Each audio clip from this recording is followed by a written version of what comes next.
다사다난했던 신축년이 저물고 있습니다. 2년 연속 지속되고 있는 코로나19는 사회 전반에 걸쳐서 엄청난 어려움과 함께 사람과 조직이 바뀌게 하고 있습니다. 교육계는 코로나19의 영향을 가장 직접적이고도 광범위하게 받은 곳이라고 할 수 있을 텐데요. 오늘 이 시간에는 올해 한 해를 돌아보며 우리 교육계가 겪었던 주요 문제들을 짚어보는 시간 갖도록 하겠습니다. 윤일현 교육문화연구소 대표 윤일현 선생님 스튜디오에 모셨습니다. 선생님 안녕하십니까? 네, 안녕하십니까? 먼저 코로나19가 교육계에 미친 영향을 말하지 않을 수가 없는데요. 자, 이런 코로나의 상황들이 교육 격차를 많이 벌렸지 않습니까? 예. 네, 이 부분을 먼저 좀 짚어주시죠. 예, 사실 코로나19가 국민 전체의 삶, 정치, 사회문화, 교육 모든 것에 영향을 미쳤지만 실제로 어떤 측면에서 보면은 이 자라는 청소년들이 굉장히 참 부모로서 또 기성세대가 지켜보기에는 안쓰러울 정도로 이 코로나19로 인한 피해를 많이 보고 있는 어떤 세대다 이렇게 말씀을 드릴 수 있습니다. 이 코로나19 상황이 지금 2년째 지속되고 있고 또 금방 이 문제가 해소될 기미도 보이지 않습니다. 그래서 우리는 코로나 2년이 우리에게 어떤 영향을 미쳤는가를 한번 냉정하게 분석해 볼 필요가 있습니다. 코로나19가 자라나는 청소년들에게 준 최고의 그 문제점은 학력 격차라고 봅니다. 기존에는 어떤 그 소득 격차에 의한 학력 격차 이야기를 많이 하지 않았습니까? 부모의 사회 경제적 위치나 혹은 문화적 어떤 그 여건이 자녀의 학업 성취도나 혹은 진학에 영향을 미친다 이런 쪽이었는데 실제로 코로나19로 비대면 수업이 많아지면서 결국은 가정에서 공부할 때 가장 큰 문제는 아이가 집에서 온라인으로 수업을 듣고 있을 때 옆에서 누가 지켜보고 도와주느냐.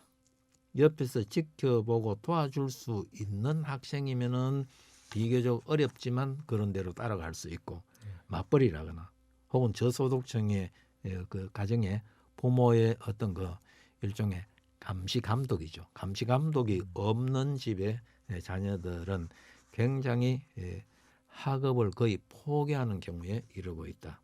여러 지표가 이야기해 주듯이 가장 큰 차이가 대표적으로 한 과목 들면 수학입니다. 수학은 단계적으로 배우고 발전하는 과목입니다. 어느 하나를 이해하지 못하면 다음 단계를 이해할 수 없습니다. 그러다 보니 이 온라인으로 진행하는 수업에서 하나를 놓치게 되면 그것을 질문하고 왜 그런지를 알게 되는 이해할 수 있는 그런 기회를 갖지 못하면 그 다음에는 그냥 아무것도 이해되지 않는 상황이다. 그래서 최근 우리가 평가 모의고사나 여러 그 지표들이 이 코로나 상황에서는 급격히 수학 포기자가 많이 늘어나고 있다. 이런 문제를 지금 보여주고 있고요. 그리고 특히 문제가 되는 것은 이 저소득층 학업뿐만 아니라 이 정서 격차도 있어요. 정서적으로 어떤 돌봄을 받고 마음이 편안하고 또 행복감을 느낄 수 있느냐 없느냐 이런 차이 등 여러 가지가 많습니다.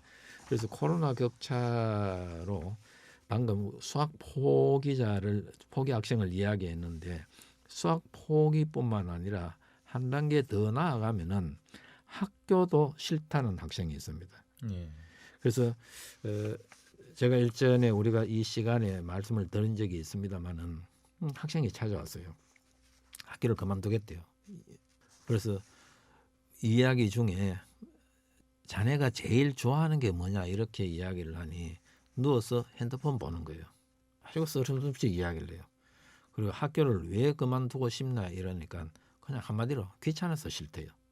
지금 이게 실제로 제가 상담 중에 나왔던 이야기입니다. 그래서 이 친구들에게 물어보면은 공부는 인강이나 온라인으로 하면 되고 그리고 친구는 SNS로 만나고 해서 하면 되고 운동은 사설 스포츠 교실 같은 데서 하면 되는데 학교가 왜 필요합니까? 학교 귀찮아서 가기 싫습니다. 사실 저소득층 학생에게는 어떤 측면에서 보면 이 학교의 존재 가치 자체를 못 느끼는 이런 점도 있기 때문에 이 국가와 지역 사회가 이런 문제에 대해서 굉장히 관심을 가지고 이걸 해결하기 위해서 노력해야 된다는 겁니다.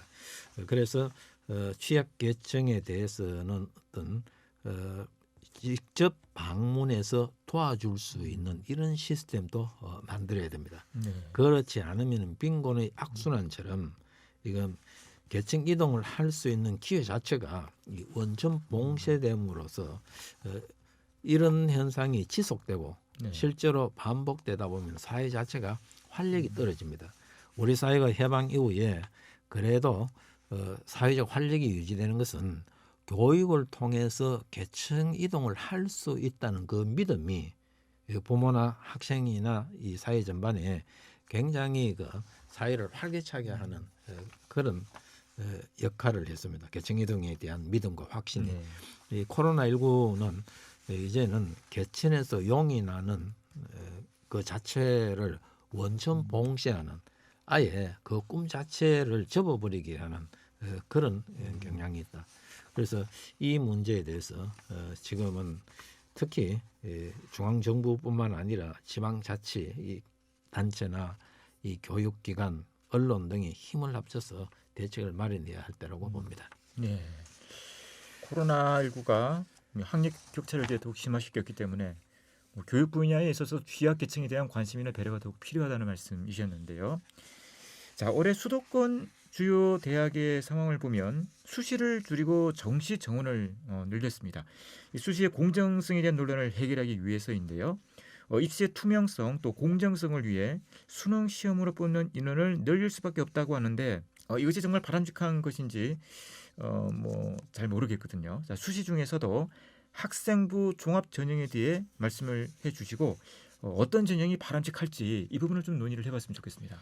예, 교과 성적이나 수능 성적이 낮아도 창의력이나 잠재력이 있는 학생을 발굴해서 선발하겠다는 취지로 도입된 게 학생부 종합 전형입니다. 네. 수시. 네. 2008년에 서울대를 비롯한 일부 대학에서 부분적으로 도입했고 2010년 이후에는 49개 대학이 도입을 했고 거의 모든 대학이 수시를 도입하게 됐습니다.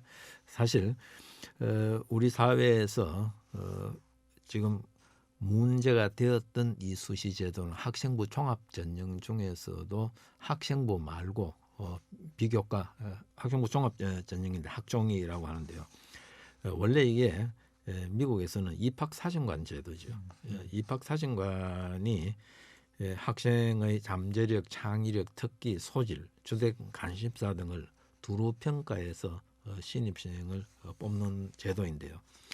이 교과 성적과 수능 성적에 의해 한 줄 세우기를 지향하고 학생의 창의력과 잠재력을 중시하겠다는 이 선발 방식이 공정성과 투명성이 보장되고 학부모로부터 신뢰를 받을 수 있다면 이 사교육을 억제하고 공교육을 정상화하는 데 크게 기여할 수 있습니다. 사실 지금은 우리가 기능공적 지식인을 양산하던 어떤 고도 성장의 시기에는 단답형이나 객관식이 그냥 인재를 선발하는데 그냥 거기에 대한 어떤 불만 없이 빨리 선발할 수 있는 순기능적인 측면이 있었지만 지금은 창의력, 상상력, 감성 등이 하나의 생존 수단이 되는 시대에는 이 단답형 객관식 문제로 학생을 뽑는다는 데는 그 문제가 있거든요. 그래서 학생부 종합전형은 굉장히 좋은 제도인데 우리가 중간에 여러 일들이 있지 않았습니까? 그래서 지금 올해부터는 수도권 최상위권 대학들은 정부 방침에 의해서 지금 정시를 40% 이상으로 다시 늘렸습니다. 그래서 여기에 대한 논의가 굉장히 많습니다. 그런데 사실 학생부 종합전형이라는 것은 1920년대에 그 미국에서 처음 도입을 했습니다. 이 제도가 도입될 당시인 그 1922년에는 하버드 대학은 유대인의 합격 비율이 21.5%였고 1918년에 콜롬비아 대학은 유대인 합격자가 40%에 육박하니 SAT 점수나 이 정량 평가에 의해서 이 유대인 비율을 줄이기는 어려우니 이 비율을 낮추기 위해서 성적이 아닌 인성, 리더십, 과외활동, 봉사 등 이 새로운 항목을 넣어서 유태인 비율을 떨어뜨렸다. 이런 이야기를 하게 됐습니다. 그래서 그 당시에는 이 입학사정관 제도가 도입됐을 때 특정 인종을 배제하기 위한 편법적 발상이다. 이런 오해와 항의도 있었지만 어쨌든 미국은 그 여러 그 항의와 시행착오를 거듭한 끝에 지금 제도를 정착시켰고 훈련된 전문가 전문적인 훈련을 받고 자질과 능력을 가진 입학사정관이 1년 내내 학생들을 모집하고 있습니다. 그러나 우리나라에는 그냥 입학사정관이 상당수가 비정규직입니다.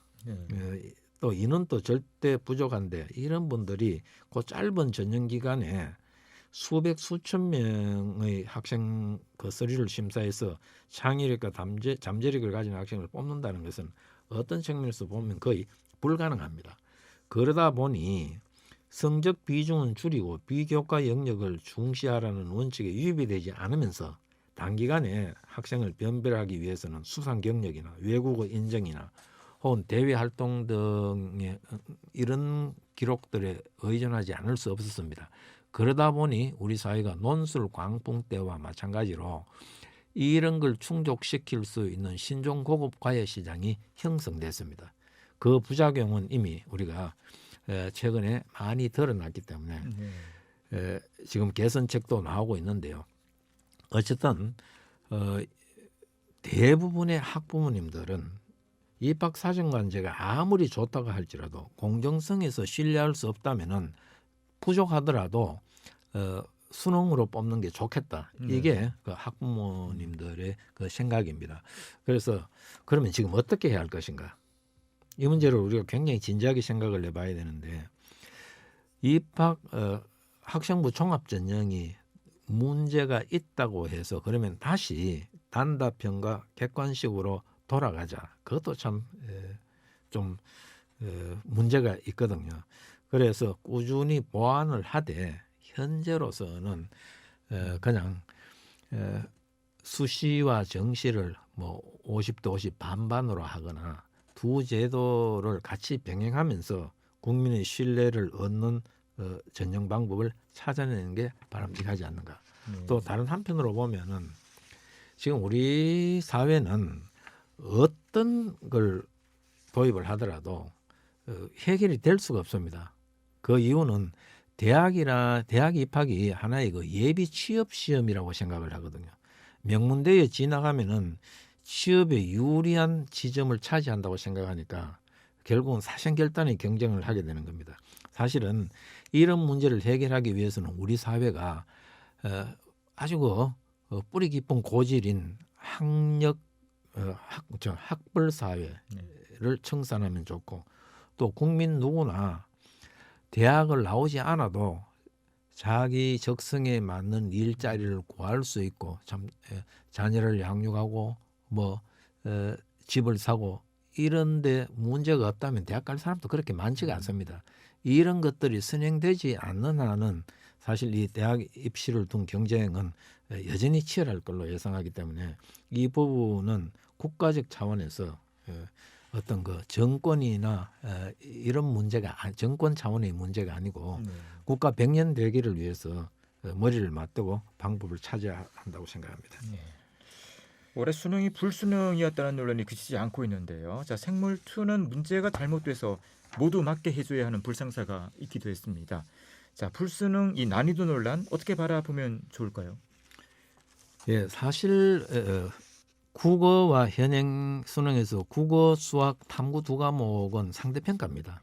상대평가는 일테면은 점수에 관계없이 석차가 중요하거든요.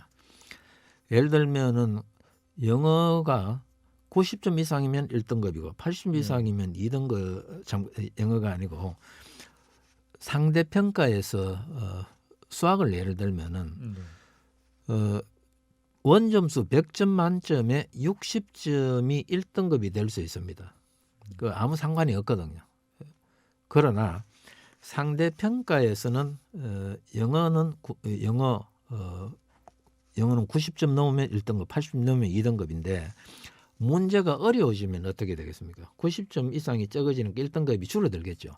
바로 올해 수능 시험에서 영어가 지난해보다 어려워서 올해 영어 1등급은 지난해 절반 나왔습니다. 절반으로 줄었습니다. 네. 그러면 이 경우에는 수시 최저학력 기준을 충족시키지 못하는 학생이 많이 나올 것 아닙니까? 다소 문제가 있긴 합니다. 그러나 이것도 전체를 놓고 보면은 만약에 수시 최저학력 기준을 충족시키는 학생이 적어서 수시에서 모집 정원을 다 못 뽑았다 하면 어떻게 됩니까? 그 못 뽑은 인원을 정시로 이월해서 뽑기 때문에 그 과정이 좀 길고 귀찮고 성가셔서 그렇지 이 역시도 전체로 보면 유불리는 없는 것입니다. 그래서 저도 이 난도 분석을 해마다 했고 하면서도 정말 이런 설명은 이런 분석은 좀 하지 말자고 호소도 했습니다. 문제가 몇 점 더 어렵고 쉽고는 전혀 문제가 되지 않습니다. 그리고 어떤 측면에서 보면은 지금 최상위권 대학 혹은 최상위권 학과 의대나 뭐 지혜 지금 약대 수예 이런 데는 변별력이 떨어져서 소수점에서 어떤 그 당락이 결정되는 경우가 많고 또 지역의 상당수 대학들은 수능과 관계없이 그냥 모집 정원을 못 채우는 정도 아닙니까? 이런 경우니까 각 실정에 맞는 어떤 그 전형 방법이 나오지 않아야 되겠는가? 획일적인 방법으로도 곤란하다. 그래서 또 난도 문제는 너무 민감하게 생각할 필요가 없다. 예를 들면은 원래 국어 지문에 해결 변정법이 나왔는데 해결 변정법이 나와서 학생들이 어려웠고 또 틀린 학생이 많다. 한쪽에서 이런 주장을 하고 다른 한쪽에서는 그럼에도 불구하고 책을 많이 읽은 학생은 쉽게 풀 수 있다. 그러니 바람직한 문제가 아니냐. 경쟁이 있는 곳에서는 항상 갑의 약은 을의 독이라는 그런 경우의 수가 발생하기 때문에 결국은 저는 불수능 논란보다는 우리 대학이 근본적으로 어떤 학생을 선발해서 어떻게 가르쳐서 사회에 내보내겠다. 이걸 지금 더 고민하고 또 이걸 학생이나 학부모에게 설명하고 그리고 그 성과로 평가받겠다는 이런 자세를 가지는 게 더 바람직하지 않느냐 그런 생각을 합니다. 네. 자, 코로나 상황이 엄중한 가운데에서도 우리는 젊은 세대의 미래를 고민하지 않을 수가 없는데요.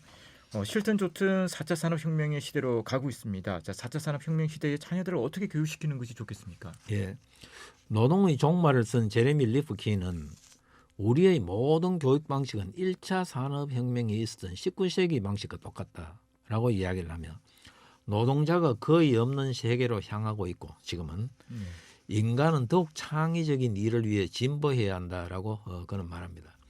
독일 미넨공대의 마인츠 교수는 4차 산업혁명의 시대에 맞는 새로운 일자리가 생기고 산업이 변하면서 전문 분야도 바뀌게 될 것이다. 교육이 바뀌지 않으면 사라지는 직업을 속수무책으로 지켜볼 수밖에 없다라고 했습니다. 앞으로 도래할 20대 80 사회, 즉 무슨 말이냐면은 20%만 의미 있는 직업을 가지는 사회, 80%는 거의 일용 작급직으으로 평생을 배회할 가능성이 많다. 이런 사회에서는 기존의 주요 교과목에 수록된 그 지식의 암기, 취업을 위한 스펙 쌓기, 도구적 기술의 습득 등은 별로 의미가 없는 시대가 급속도로 도래하고 있다라고 이야기할 수 있습니다. 그래서 4차 산업혁명의 가장 특징은 이 소통과 상생입니다. 장대 간의 벽 거물기 이런 것들이 굉장히 중요한데요. 앞으로는 생계를 위한 일에 종사하면서도 운동선수, 영화감독, 작가, 화가, 작곡가, 연주자, 지휘와 같은 이런 일들을 동시에 동시에 하는 사람들이 많이 나타날 것이라는 겁니다. 그래서 4차 산업혁명을 이끄는 구글의 인재 선발을 우리가 흥미롭게 지켜볼 필요가 있는데 구글이 가장 중시하는 덕목은 협업입니다. 그리고 2016년 다보스 포럼도 미래 사회에 필요한 핵심 능력 중 하나로 협업을 꼽았습니다. 그래서 지금은 어떤 소통, 상생, 협업 같은 능력을 갖추고 창의력, 상상력, 협동심, 사회성, 인문적 교양, 배려, 감성, 직관력, 통찰, 공감, 연민의 자질을 가진 학생이 미래에 더 창의적이고 생산적인 직업에 종사할 수 있다는 것을 강조하고 있습니다. 그래서 이 겨울 방학 동안에 부모 자녀가 함께 미래를 위해 우리가 무엇을 해야 할 것인가에 대해서 차근차근 폭넓게 한번 탐구하고 찾아보면 좋겠습니다. 네, 오늘 말씀 여기까지 듣도록 하겠습니다. 네, 수고했습니다. 예. 네. 윤일현 교육문화연구소 대표 윤일현 선생님이었습니다. 선생님이었습니다.